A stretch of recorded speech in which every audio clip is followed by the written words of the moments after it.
Di awal tahun 2000-an, saat ponsel layar sentuh belum sepopuler sekarang dan koneksi internet masih jadi barang langka, Nokia adalah raja di industri ponsel. Hampir di setiap genggaman orang ada ponsel Nokia, dan bukan cuma buat telepon atau kirim SMS, tapi juga untuk main game. Semua orang kenal Snake, tapi ada satu game lagi yang diam-diam mencuri hati banyak pengguna ponsel Nokia, yaitu Bounce. Sebuah game sederhana, tapi anehnya bikin ketagihan. Dengan tampilan bola merah, rintangan sederhana, dan efek suara yang khas, Bounce hadir di banyak ponsel Nokia dan langsung jadi favorit bagi banyak orang. Bahkan hingga sekarang namanya masih sering disebut kalau kita bicara soal game nostalgia dari HP jadul.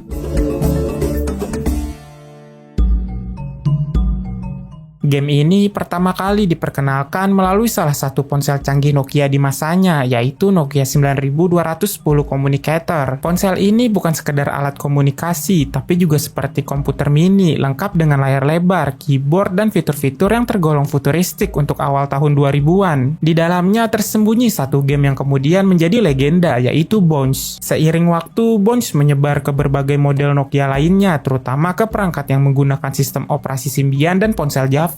Salah satu seri yang paling dikenal publik adalah versi Nokia 6610 dan beberapa model dari keluarga Nokia S60. Dari sinilah Bounce mulai dikenal lebih luas oleh pengguna di seluruh dunia. Yang menarik, tidak seperti beberapa game lain yang dibuat oleh pihak ketiga, Bounce dikembangkan langsung oleh tim internal Nokia. Secara tampilan, Bounce memang terlihat sederhana, tapi di balik grafik dua dimensi yang minimalis itu tersembunyi gameplay yang cukup menantang dan membuat penasaran. Di dalam permainan, kita akan mengendalikan sebuah bola kecil berwarna merah. Misinya pun terlihat mudah, mulai dari bergerak melewati berbagai rintangan, melompat di atas platform, menghindari paku, jebakan, air, dan akhirnya masuk ke semacam cincin untuk menyelesaikan level. Tapi ketika mulai bermain, barulah terasa bahwa tidak semua itu semudah yang dibayangkan. Salah satu hal yang membuat Bounce terasa berbeda dibanding game lain di masanya adalah mekanik fisika bola memantul yang jadi ciri khasnya. Bola yang kita kendalikan tidak hanya bergerak ke kiri atau kanan, tapi juga memiliki efek pantulan, melambung, dan meluncur dengan momentum tertentu. Jika kita menekan terlalu cepat atau terlalu lama, bola bisa terpental ke arah yang tidak diinginkan dan berakhir terkena jebakan. Tiap level dirancang dengan pendekatan yang berbeda. Semakin jauh kamu bermain, semakin rumit juga jalurnya. Di dalam game ini ada platform yang bisa bergerak, lalu juga ada efek yang membuat bola bisa membesar dan mengecil, dan juga ada rute-rute tersembunyi yang hanya bisa dilewati jika kita benar-benar jeli memperhatikannya. Yang menarik adalah tidak ada batasan waktu dalam game ini. Bounce tidak memaksa pemain untuk terburu-buru. Sebaliknya, game ini justru mendorong kita untuk menjelajah perlahan, memahami pola, dan mencari cara terbaik agar bisa menyelesaikan level tanpa kehilangan nyawa. Bisa dibilang, Bounce bukan hanya soal kecepatan tangan, tapi juga soal strategi dan ketelitian. Kita harus mengatur waktu lompatan, memperkirakan jarak, dan bahkan terkadang harus mencoba berulang kali sampai berhasil. Dan mungkin disitulah letak daya tarik terbesarnya. Versi pertama dari game ini, atau yang dikenal dengan nama Bounce yang dirilis pada tahun 2001,